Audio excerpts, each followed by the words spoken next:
6 a.m. The sky over Israel is still dark. On a quiet runway, fighter jets lift off one after another, armed with long-ranged precision missiles.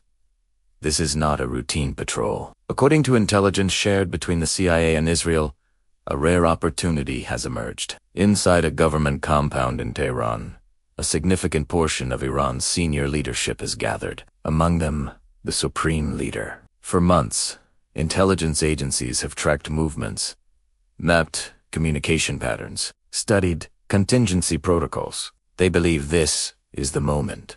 2 hours and 5 minutes after takeoff, missiles strike the compound. Within seconds, explosions tear through buildings, tied to the core of Iran's leadership. Black smoke rises above Tehran. Satellite imagery later confirms heavy structural damage, and within hours, the world understands. This is not a limited strike.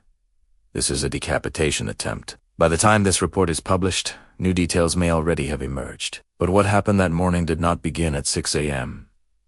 It began decades ago. The tensions between the United States, Israel, and Iran stretch back to 1979. Before that year, Iran was ruled by an authoritarian monarch, the Shah, aligned with the West. When the Iranian Revolution overthrew him, Ayatollah Ruhollah Khomeini established the Islamic Republic. Iran pivoted sharply away from Western influence. The United States and Israel were declared adversaries. Over time, the conflict became layered. Sanctions, proxy wars, cyber operations, covert assassinations, diplomacy attempts, and nuclear suspicion. In 2002, secret uranium enrichment facilities were uncovered. The fear was clear. Nuclear capability. Iran insisted its program was peaceful. The U.S. and Israel did not believe it. In 2015, diplomacy temporarily prevailed. The Obama administration negotiated a nuclear deal designed to limit Iran's enrichment capacity. But in 2018, the U.S. withdrew. Sanctions intensified. Trust collapsed. Mass protests. Demonstrations erupt across the country demanding reform or the end of the Islamic Republic. The government responds with force. Internet blackouts. Arrests. Thousands reportedly killed. Tensions escalate further. Then, in the midst of fragile diplomatic negotiations, the airstrikes begin. What happened next did not stay within Iran's borders, and what followed may reshape the balance of power across the entire Middle East. This is how the operation unfolded, and what it triggered. Saturday, February 28th, 9:40 a.m. Tehran time. The compound sits not far from Hira Square. Within its walls are offices connected to the Iranian presidency, the Supreme National Security Council, and the Supreme Leader. For months, intelligence agencies have reportedly monitored how senior Iranian officials communicate under pressure. Movement patterns, emergency protocols, fallback locations. According to reports, this meeting was rare. A concentration of power in one place. Originally, the strike was planned for nightfall. Darkness would have provided cover, but the window shifted. The opportunity was deemed too critical. Then, without warning, Israeli missiles hit. Multiple buildings are struck in rapid succession. Inside, senior national security officials are gathered. In another structure, the Supreme Leader. Satellite images later show extensive structural collapse. Footage circulating online captures heavy black smoke rising from the site. Iranian state media confirms that Ali Hosseini Khamenei is dead. Alongside him, several of the country's most senior military and security officials are killed. Reports suggest that up to 30 high-ranking figures died within seconds during the opening phase. The operation carries a name: Roaring Lion in Israel, Epic Fury in the United States. Planned for months, executed in minutes. But the strike on the compound is only the first wave. Immediately after, Israel reportedly moves to suppress Iran SAE. Defenses particularly around Tehran. In a third phase, roughly 200 Israeli fighter jets are deployed. The objective: neutralize missile stockpiles, cripple launch capabilities, prevent immediate retaliation. About 30 minutes after the initial strike, the United States joins. According to reporting from major outlets, American forces focus on targets in eastern Iran, far from Israeli airspace. U.S. warships fire Tomahawk cruise missiles. Ground-based rocket systems are activated. Iranian naval assets are reportedly targeted. Military command centers are hit. Explosions are reported across multiple cities. Then comes the public declaration. President Trump releases a video confirming the operation. He frames it as a defensive measure aimed at eliminating imminent threats. He urges the Iranian people to rise against their government. Shortly after, Israel's prime minister echoes a similar message. But while leaders speak of strategy and necessity, events on the ground take a more chaotic turn because war does not remain contained. And within hours, the retaliation begins. It doesn't take long. Within hours of the strikes on Tehran, Iran responds. The operation is named True Promise 4. Missiles are launched. Not one, not 10. Hundreds. More than 200 ballistic missiles are fired toward Israel alone. Air raid sirens echo across cities. Defense systems activate. Interceptions light up the sky. Some missiles are stopped, some are not. Casualties are reported, but the retaliation does not stop at Israel. This conflict immediately spills across the region. In Yemen, the Houthis announced they are resuming attacks on Red Sea shipping lanes, ending a fragile pause. In Iraq, explosions are reported near Erbil International Airport, where U.S. forces are stationed. In Bahrain, missile and drone strikes target areas near the U.S. Navy's 5th Fleet headquarters. In Qatar, dozens of ballistic missiles are reportedly fired toward military installations. In Saudi Arabia and Jordan, air defense systems intercept drones and rockets. In Kuwait, airport terminals are struck by drones. In Syria, falling debris reportedly kills civilians. The region, already fragile, ignites. Airspace closures follow. Oil prices spike. The Strait of Hormuz, one of the most critical energy choke points in the world, becomes a focal point of concern. Any disruption there could trigger a global energy shock. Markets react immediately. Governments move into crisis mode. NATO announces its missile defense systems are on alert. Early warning radar installations increase monitoring. Experts warn of potential sleeper cell activity in Europe and North America. The fear now extends far beyond the Middle East. Meanwhile, inside Iran, the political vacuum begins to form. The president survives. A provisional leadership structure is announced. Officials vow continuity and revenge. State media frames the attack as an act of aggression. In the streets, reactions are mixed. Some mourn, some celebrate. Some fear what comes next, because what began as a targeted strike against leadership is now something else. This is no longer a contained military operation. This is escalation. And the question now is not just what happened, but whether this was inevitable or preventable. As missiles fly back and forth, a second battle begins. The battle over justification. President Trump frames the strike as a defensive action, a preemptive move to eliminate imminent threats posed by the Iranian regime. He argues that Iran's activities directly endangered U.S. troops, bases, and allies. In his words, our objective is to defend the American people. The implication is clear. This was not optional. This was necessary, but critics quickly push back. According to prior U.S. intelligence assessments, Iran was reportedly years away from acquiring a nuclear weapon. Its ballistic missile range, estimated at roughly 3,000 kilometers, posed a threat to regional neighbors, but not to the continental United States. So the question emerges.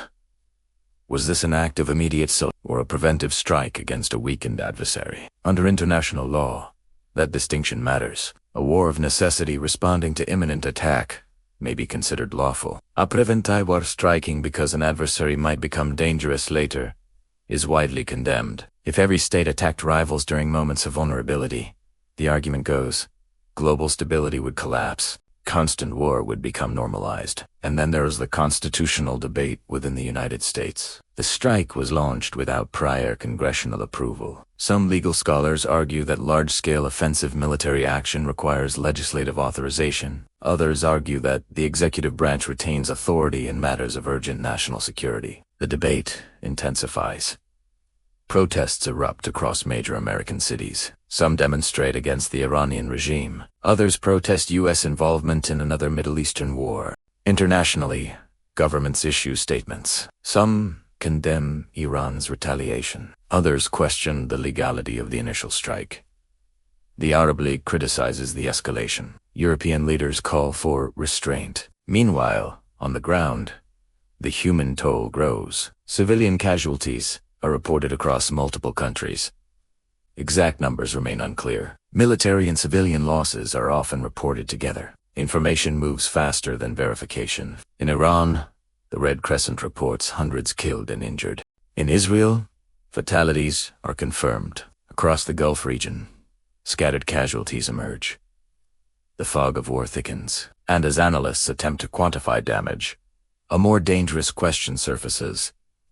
Is this the beginning of a contained regional war, or the opening phase of something larger? Because once multiple countries are involved, once global energy markets are once alliances are triggered, containment becomes fragile. The coming days may determine whether this conflict escalates or stabilizes. What began as a targeted strike has now pulled the entire Middle East into its orbit. The region is no longer just watching, it's participating. Alliances, old rivalries, and deep-seated fault lines have all been activated. In geopolitics, escalation is rarely a straight line. It radiates outward, and the immediate pressure point is the Strait of Hormuz. Nearly 20% of the world's entire oil supply passes through this narrow waterway. The mere threat of disruption sends shockwaves through global markets. Oil prices surge. Shipping insurers raise their premiums. Energy analysts warn of severe supply instability. A prolonged closure of the strait could trigger a full-blown global energy crisis, and every single actor in this region knows this. Meanwhile, U.S. forces across the Middle East are shifting to a defensive posture. Air defense systems are on high alert. Naval fleets are repositioning. Bases in Iraq, Syria, Jordan, Bahrain, and Qatar have all increased their readiness levels. The Pentagon has confirmed casualties among American personnel, and this changes the political calculus entirely. Once American soldiers are killed, domestic pressure to retaliate intensifies. The calls for a response grow louder by the hour. While the world watches missile trajectories inside Iran, the atmosphere is one of confusion and shock. For decades, the supreme leader was the central pillar of Iran's political and religious structure. Power flowed through a clerical hierarchy, with a supreme leader controlling the armed forces, influencing the judiciary, and holding the final say on national security. Now, that pillar is gone. A provisional leadership council steps forward, promising strength and retaliation. State media frames the strike as martyrdom, but beneath the surface, Iran is fracturing. The country was already under immense pressure from sanctions, a devalued currency, and high unemployment. Now, public sentiment is divided. Some grieve, some are angry at foreign intervention, and some quietly feel relief. But history shows that external attacks often consolidate internal control. Nationalism rises, and dissent is framed as betrayal. As Tehran works to stabilize, Washington enters its own moment of reckoning. Striking a sovereign state's leadership isn't a limited action. It's a strategic gamble. In the White House, the operation is framed as decisive leadership that removed an imminent threat. But in Congress, reactions are split. Some praise the action, while others argue it bypassed constitutional oversight. The United States has fought long wars in the Middle East before, and the public's appetite for another is limited. Strategically, Washington has to prevent a full regional war, protect American forces, and avoid direct confrontation with other global powers like Russia and China, who are watching very carefully. The U.S. must now balance deterrence with restraint, showing strength without widening the war. It's an incredibly difficult balance to maintain, and as the missiles fly, another front is opening. The global economy. Within hours of the strikes, oil prices surged, not because of what happened, but because of what might. If the Strait of Hormuz is blocked, even temporarily, fuel prices rise, inflation spikes, and stock markets tremble. Iran understands this leverage. It doesn't need to defeat its adversaries militarily. It can pressure them economically. This is no longer just a military conflict. It's a global economic risk.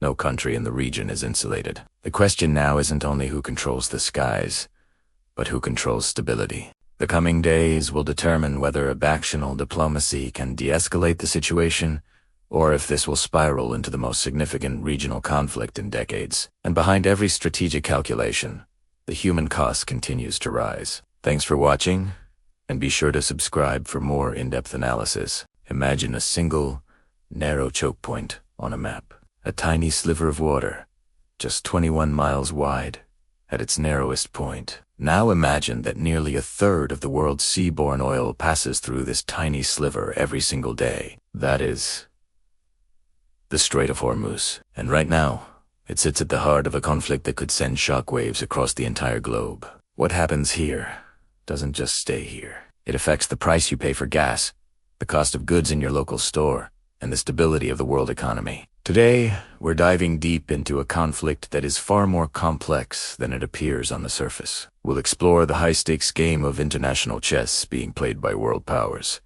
the devastating human cost often hidden behind the headlines, and the terrifying risk that one single miscalculation could ignite a fire that no one can control. So, why is this narrow strait so critical? Think of it as the world's most important energy artery. Tankers carrying millions of barrels of oil and liquefied natural gas from major producers like Saudi Arabia, Iraq, the UAE, and Kuwait must pass through it to reach global markets. If this artery gets blocked, even for a short time, the global economy could have a heart attack.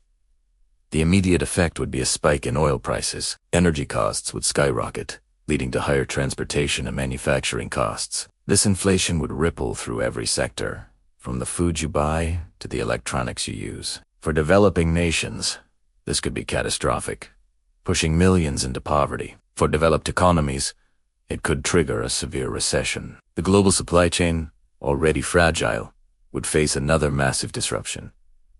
We're not just talking about an inconvenience. We're talking about a potential multi-trillion-dollar problem that would impact every single one of us. With such high stakes, you can bet the world's major powers are watching very, very closely. Each has its own intricate set of calculations. For the United States, it's about maintaining its role as a global security guarantor, ensuring the free flow of commerce, and protecting its allies in the region. But it's also wary of being drawn into another protracted conflict. Then there's China, the world's largest oil importer. Any disruption to the Strait of Hormuz is a direct threat to its energy security and economic stability. Beijing is heavily invested in regional stability, but it also sees an opportunity to increase its influence as a potential mediator, positioning itself as an alternative to American power. Russia, another major energy exporter, plays a different game. While it also benefits from global stability, a surge in oil prices caused by a crisis in the strait could be a short-term financial boon for its own economy, which is heavily reliant on oil and gas revenues. Moscow often uses its diplomatic and military leverage in the Middle East to challenge U.S. influence and advance its own strategic interests. And let's not forget Europe. European nations are caught in a difficult position. They are heavily dependent on Middle Eastern energy and are deeply concerned about the economic fallout and the potential for a massive refugee crisis if the conflict escalates. However, they often lack the unified political will or military capability to act decisively without U.S. leadership, creating a complex diplomatic dance. It's a geopolitical chessboard where every move is calculated, and the consequences of a single misstep are immense. Beyond the economic and strategic games, there are profound legal and moral questions at play, particularly surrounding military strikes. Under international law, the principle of self-defense is clearly defined, but its application is often contentious. When does a preemptive strike become an act of aggression? How do you distinguish between a legitimate military target and civilian infrastructure? The doctrine of proportionality is supposed to ensure that the military response does not cause excessive harm compared to the military advantage gained. But in the fog of war, this is incredibly difficult to assess. These strikes raise moral dilemmas. What is the ethical cost of a strike that may prevent a future attack but results in the loss of innocent lives? There are no easy answers. These decisions are made under immense pressure, and they carry a weight that extends far beyond the battlefield, shaping international norms and the very definition of a just war for years to come. In today's interconnected world, warfare has changed. The danger isn't just about tanks and soldiers anymore. We're in an age of hybrid warfare, where cyber attacks, disinformation campaigns, and drone technology play a huge role. A single drone, costing just a few $1,000s, can cause billions in damage. A cyber attack could cripple a nation's power grid or financial system without a single shot being fired. This creates a terrifying risk of miscalculation. A defensive action could be misinterpreted as an offensive escalation. A technical glitch or a rogue command could trigger an unstoppable chain reaction. Think of it like a room full of gunpowder barrels where everyone is flicking one accidental spark, one misunderstanding, could lead to a regional, or even global, catastrophe. The speed of modern conflict leaves little time for de-escalation or diplomacy once the cycle of retaliation begins. This volatile environment is perhaps the single greatest danger we face. But amidst all this talk of strategy, economics, and international law, we must never forget the most important element: the human cost. Behind every headline about a missile strike or a naval clash are real people. Families are torn apart. Children grow up in the shadow of fear and uncertainty. Homes, schools, and hospitals are destroyed. Livelihoods built over generations vanish in an instant. The psychological trauma of war leaves scars that last a lifetime, long after the physical wounds have healed. These are not just statistics or collateral damage. They are individual stories of loss, resilience, and suffering. When we see sanitized news reports, it's easy to become but the true price of conflict is paid in human lives and shattered futures. It's a price that is always too high. The pursuit of peace is not just a political ideal. It is a moral imperative to protect the innocent and preserve our shared humanity. So, as we look at the Strait of Hormuz, we see more than just a shipping lane. We see a flashpoint where economic anxieties, geopolitical ambitions, and the terrifying realities of modern warfare all converge. The path forward is fraught with danger. It requires not just military strength, but immense diplomatic wisdom, clear communication, and a shared commitment to de-escalation from all sides. The world is holding its breath, hoping that reason will prevail over rhetoric, and that the leaders involved will recognize that, in an interconnected world, the fire of conflict rarely stays contained. It threatens to burn us all. Thank you so much for watching. If you found this analysis insightful, please consider liking this video and subscribing to the channel for more deep dives into the critical issues shaping our world. Your support helps us continue to bring these important stories to light. Stay informed and stay safe. At the center of this conflict lies a question that could define Iran's future.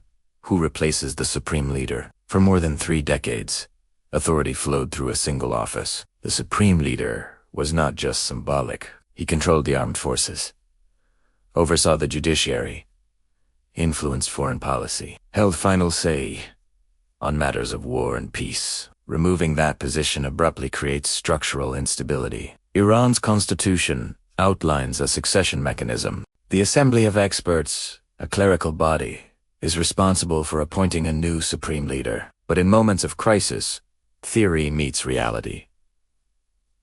Political factions maneuver, clerical elites compete. The Revolutionary Guard weighs influence. Power vacuums rarely remain empty for long. They are filled, often quickly. The Revolutionary Guard Corps, already deeply embedded in Iran's economy and security apparatus, may gain increased leverage. In times of instability, military institutions often consolidate control, especially when external threat perception rises. National survival rhetoric can override internal political division, and unity under security structures becomes easier to justify. But succession is not only institutional, it is generational. Iran's population is young. A large percentage was born long after the 1979 revolution. Economic hardship has reshaped public opinion. Mass protests in recent years revealed frustration. If succession is perceived as a mere continuation of the old system, public dissatisfaction may simmer beneath the surface. If it signals reform, it could shift internal dynamics. But reform during active military confrontation is rare. The international community watches carefully. A more hardline successor could intensify confrontation. A pragmatic successor could seek but predicting leadership transitions during crisis is notoriously difficult. History offers examples. Some regimes collapse under pressure. Others emerge more centralized than before. External strikes sometimes weaken governments. Other times, they strengthen them by triggering nationalist unity. For now, Iran announces provisional governance, State institutions continue operating. Military retaliation continues. Public messaging emphasizes resilience, but internally, conversations are unfolding. Power brokers. Clerical councils deliberating. Security officials reinforcing authority. Leadership transitions during war carry risk. Miscommunication increases. Strategic consistency becomes harder. New leaders may seek decisive action to establish legitimacy, and legitimacy during crisis is often demonstrated through strength. The direction Iran chooses, consolidation or recalibration, will shape not only domestic stability, but the trajectory of the entire region. Because in geopolitics, personality and structure both matter, and the identity of the next supreme leader may determine whether this conflict cools or hardens. There are moments in history that feel like crossings. Not because war begins, but because a boundary disappears. The targeted killing of a sitting head of state, especially during peacetime, is one of those boundaries. Whether justified or condemned, it shifts precedent, and precedent shapes the future. For decades, major powers avoided direct leadership decapitation of sovereign governments outside declared wars. Proxy conflicts. Yes, constantly, frequently, but openly targeting the central figure of a state changes the psychological terrain. It tells the world, no office is untouchable, no capital is immune, and once that line is crossed, other actors take note. Deterrence theory is built on predictability, red lines, clear consequences, mutual restraint, but unpredictability complicates deterrence. If leadership is now a viable target in high-stakes rivalry, states may adjust their defensive harden facilities, disperse authority, adopt more aggressive preemption strategies. Escalation becomes more plausible, not less. At the same time, there remains a powerful counterforce. Mutual risk. Major powers understand the cost of uncontrolled expansion.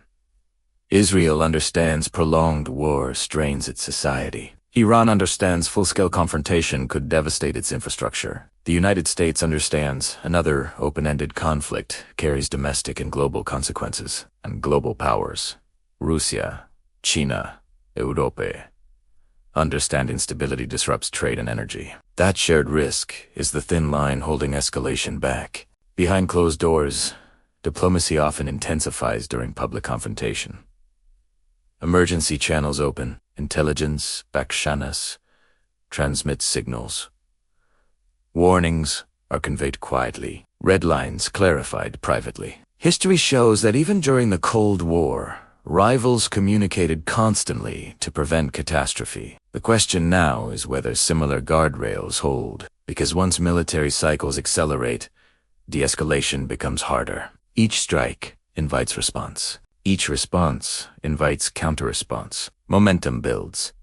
Political leaders become constrained by credibility, and reversing course becomes politically costly. Right now, the conflict sits in fragile equilibrium. Escalation continues, but remains measured.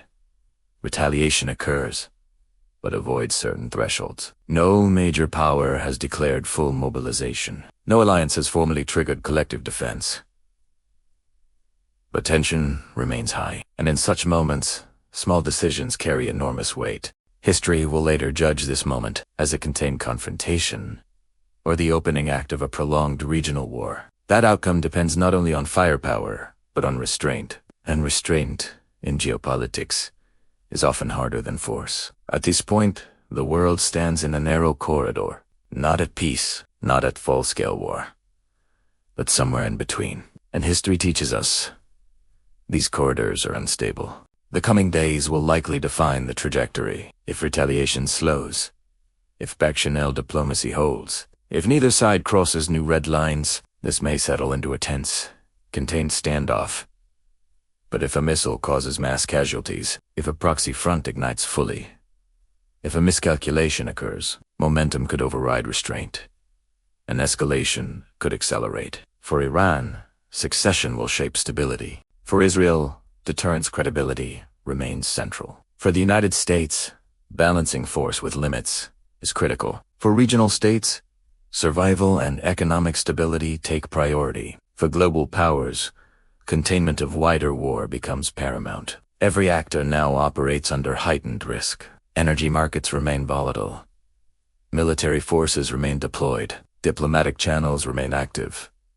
Civilian populations remain anxious. This is the reality of modern geopolitical confrontation. It does not always erupt instantly into world war, but it reshapes trust, shifts alliances, redefines precedent, and leaves long-term consequences. One fact is clear. The strike has altered the regional equation. Leadership has changed. Red lines have shifted. Perceptions of vulnerability and power have evolved. And once strategic assumptions change, future interactions follow new rules. Whether this becomes a short, sharp conflict or the beginning of prolonged instability will depend on decisions made in rooms far from cameras. Decisions shaped by deterrence, domestic politics, and global pressure. History often turns on such moments quietly at first. For now, the world watches and waits, because in geopolitics, what happens next is rarely predictable, but always consequential.